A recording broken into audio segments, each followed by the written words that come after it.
എറണാകുളം മഴവന്നൂർ പള്ളിയിൽ യാക്കോബായ വിഭാഗത്തിന്റെ പ്രതിഷേധം. പള്ളി ഓർത്തഡോക്സ് വിഭാഗത്തിന് വിട്ടു നൽകില്ലെന്ന യാക്കോബായ വിഭാഗം സുപ്രീംകോടതി നിർദ്ദേശപ്രകാരം പള്ളി ഏറ്റെടുക്കാൻ പോലീസ് എത്തിയപ്പോഴാണ് സംഭവത്തിൽ ഒരു പ്രതിഷേധമുണ്ടായത്.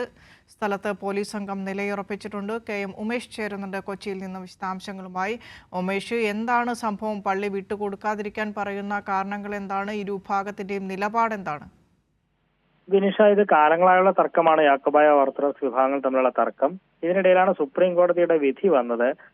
ഈ സഭകൾക്ക് കീഴിലുള്ള പള്ളികളിലെ ഭൂരിഭാഗം പള്ളികളും യാക്കോബായ സഭയുടെ നിയന്ത്രണത്തിലായിരുന്നു. എന്നാൽ സുപ്രീം കോടതി വിധിയോടെ ഇത് ഓർത്തഡോക്സ് വിഭാഗത്തിന് അനുകൂലമായി. അതായത് ഇപ്പോൾ നിലവിൽ യാക്കോബായ വിഭാഗം നിയന്ത്രണം ഏറ്റെടുത്തിട്ടുള്ള അല്ലെങ്കിൽ ഭരിക്കുന്ന പള്ളികളെല്ലാം ഓർത്തഡോക്സ് വിഭാഗത്തിന് വിട്ടുകൊടുക്കണം, ആ വിധി എത്രയും പെട്ടെന്ന് നടപ്പാക്കണം എന്നുള്ളതായിരുന്നു സുപ്രീം കോടതിയുടെ വിധി.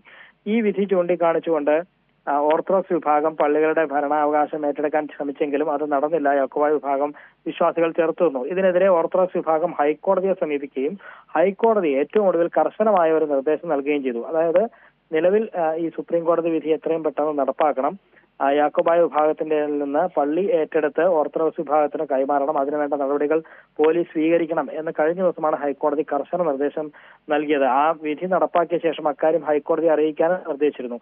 ഇതിന്റെ അടിസ്ഥാനത്തിൽ ഇന്ന് ഈ പ്രശ്നങ്ങൾ നിലനിൽക്കുന്ന ഈ മഴുവന്നൂർ പള്ളിയിലും ഒപ്പം കോതമംഗലം പുളിന്താനം പള്ളിയിലുമൊക്കെ പോലീസ് ഈ നടപടിയുടെ ഭാഗമായി അവിടേക്ക് എത്തി. പക്ഷേ യാക്കോബായ വിഭാഗം വിശ്വാസികൾ ഇതിനെ എതിർത്തുകൊണ്ട് പള്ളിക്കകത്ത് തമ്പടിച്ചു നിൽക്കുന്ന സാഹചര്യമാണ് ഉണ്ടായത്.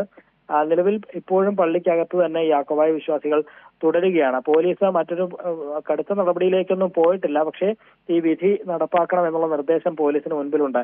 ഒരുപക്ഷെ അടുത്ത ദിവസമായിരിക്കാം, നാളെ ആയിരിക്കാം അങ്ങനെ ഒരു ആക്ഷനിലേക്ക് പോലീസ് പോകാൻ സാധ്യതയുള്ളൂ. പക്ഷേ അത്തരം ഒരു നടപടിക്ക് വഴങ്ങില്ല എന്നുള്ള നിലപാടിലാണ് യാക്കോ വിഭാഗം ഇപ്പോഴും തുടരുന്നത്. ഏതായാലും ഇതുവരെ പോലീസ് ഒരു നടപടിയിലേക്ക് പോയിട്ടില്ല. യാക്കോബായ വിഭാഗം വിശ്വാസികളുമായി ചർച്ച നടത്തുകയാണ്. നാളെ ആയിരിക്കും അതുമായി ബന്ധപ്പെട്ട നടപടികൾക്ക് സാധ്യത.